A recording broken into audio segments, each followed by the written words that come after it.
It was an odd time to celebrate, but as the Reverend Mother often said, the Lord loves a joyful noise, even in the midst of a storm. A sharp knock at the lab door broke her reverie. Inspector Sam Gillespie stood there, looking uncomfortable in his tweed jacket. Beside him was Felix Livingston, the young, earnest sergeant, who had become like a son to the sisters. Inspector Boniface greeted them, turning from the window. "I assume you aren't here for a chemical analysis of the sacramental wine." Sam sighed, rubbing the back of his neck. "Lord Sedgwick is here, sister, and a Mr. Palliser. They've brought a model of the proposed development. They want it on stage for the speeches tomorrow." "A model of our demise," Boniface noted dryly. "It's progress, they say," Felix added, though his tone suggested he didn't quite believe it. They descended to the main hall, where the air was thick with tension. Lord Matthew Sedgwick, the current Earl, stood by a draped object. He looked tired, older than his years.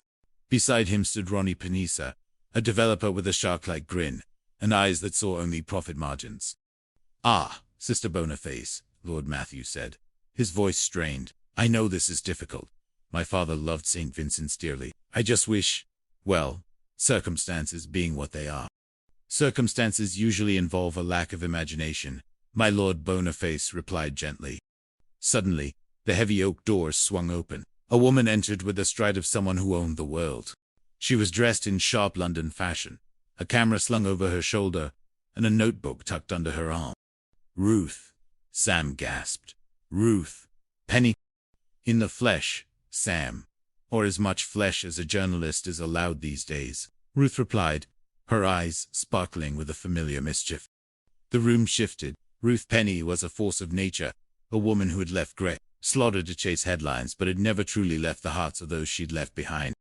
"I'm working on a story," Ruth explained, ignoring the stunned silence. "How the St. Vincent's development could be rolled out nationwide, a blueprint for modern living in ancient spaces." "Tomorrow is about the story of this town, Miss Penny," interjected Lynn Goodwin, the council leader, who had appeared from the shadows. "Not world domination. I shall be doing the unveiling." With a flourish, Lynn pulled the cloth away. The model was a glass and steel monstrosity. It sat on the ancient stone floor like an alien craft.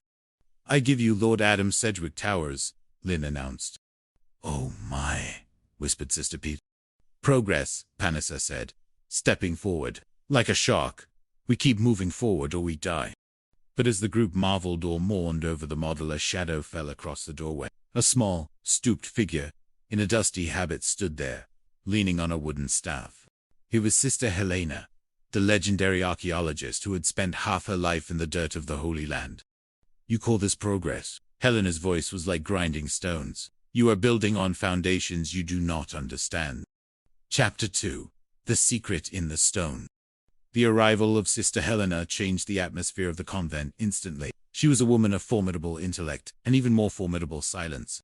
While the other sisters were busy packing linens and prayer books, Helena was seen wandering the chapel with a magnifying glass and a notebook, her lips moving in silent prayer, or perhaps a secret calculation.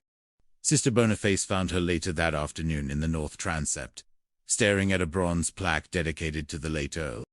Sister Helena Boniface said softly, "I've read all your papers.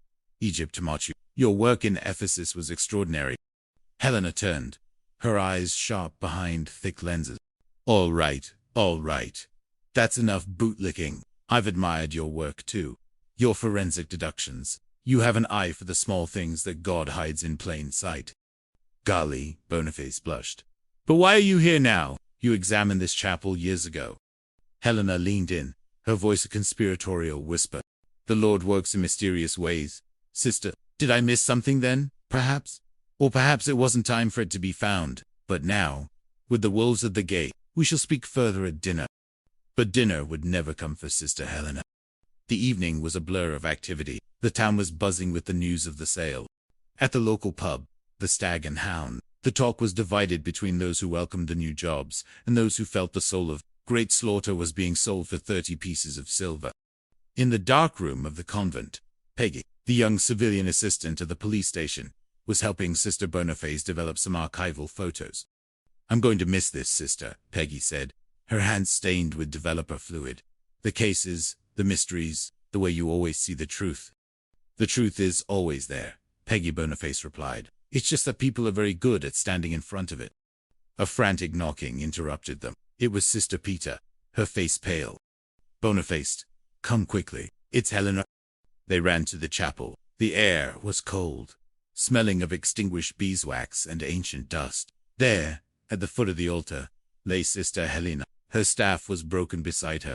Her eyes, which had seen the wonders of the ancient world, were fixed on the vaulted ceilings.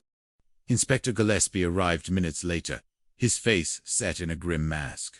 He knelt beside the body, his professional detachment struggling against the personal grief of seeing a member of the St. Vincent family fallen. Blunt force trauma to the back of the head, Sam muttered. She never saw it coming. Boniface knelt on the other side. She didn't look at the wound yet. She looked at the habit. Inspector, look at these flecks. An ivory-colored lipophilic compound. Wax? Sam asked. Not just any wax, Boniface said, her voice trembling slightly. From its hue and pigmentation, it is the sort utilized in a traditional Catholic pillar candle. I believe we have a killer candlestick. An opportunistic murder, Felix noted, looking around the darkened chapel. Someone grabbed what was at hand. But why? Sam asked. What could an old nun have that was worth killing for? She knew something, Boniface said, reaching into Helena's stiffening hand. She pulled out a crumpled scrap of paper. She gave this to a passing postman just before. It says, in Latin, Sam said. In the chapel, in plain sight. Chapter 3. The Ghost of the Earl. The investigation turned the convent into a crime scene, a cruel irony for a place that was supposed to be a sanctuary. Sam Gillespie sat in the small office he had set up in the vestry, looking through the list of people who had been in the building. Lord Matthew, Ronnie Panessa, Lynn Goodwin, and our own sisters, Sam listed, and Ruth Penny. She was everywhere yesterday. Ruth wouldn't kill a nun for a story, Sam Boniface said, entering with a tray of tea. Wouldn't she? She's ambitious, and this development of the century story is her ticket back to the big leagues. Boniface set the tea down. We need to look at the why before the who. Helena was an archaeologist. She was looking for something, and she found it behind that plaque. They returned to the chapel. The bronze plaque for the late Earl was loose. Boniface used a small screwdriver to pry it away. Behind it was a cavity in the stone, and inside that, a glass jar with a broken wax seal. Empty, Sam noted. But not long ago, Boniface added, the dust hasn't settled in the indentation. The investigation led them to Lord Matthew. They found him in the manor library, surrounded by stacks of unpaid bills and legal notices. My father was a man of faith, Matthew said, his voice cracking as he held a glass of whiskey. But he was also a man of secrets. He told me he'd made provisions for the sisters, but I found nothing. Only debt.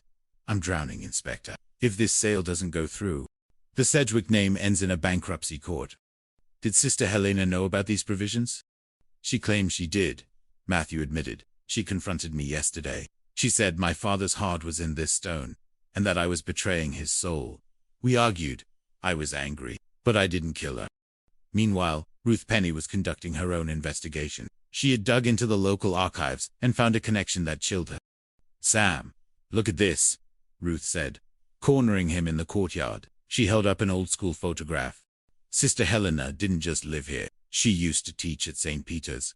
And look who her star pupil was. Sam looked at the photo. A young, scowling girl stood next to a younger, sterner Sister Helena. It was Lynn Goodwin. Lynn said Helena made her life a living hell. Ruth whispered. She hated her. She said she'd hated nuns ever since. The pieces were moving, but they didn't yet form a picture. There was the waxy indentation found on the candlestick, a pattern that looked like a signet ring. There was the missing document from the glass jar, and there was the impending contract exchange. Chapter 4. The Final Pageant. The day of the quincentennial arrived with a mock celebratory sun. The town gathered in the convent gardens. The sisters, led by Reverend Mother Adrian, stood in their finest habits, their faces masks of serene courage. The pageant began. Sister Peter declaimed the history of the land, her voice ringing out over the crowd. 500 years, through war and plague, through kings and commoners, the land passed from father to son, the key to each and every one. As the play reached its climax, the symbolic handing of the key, Sister Boniface wasn't watching the stage. She was watching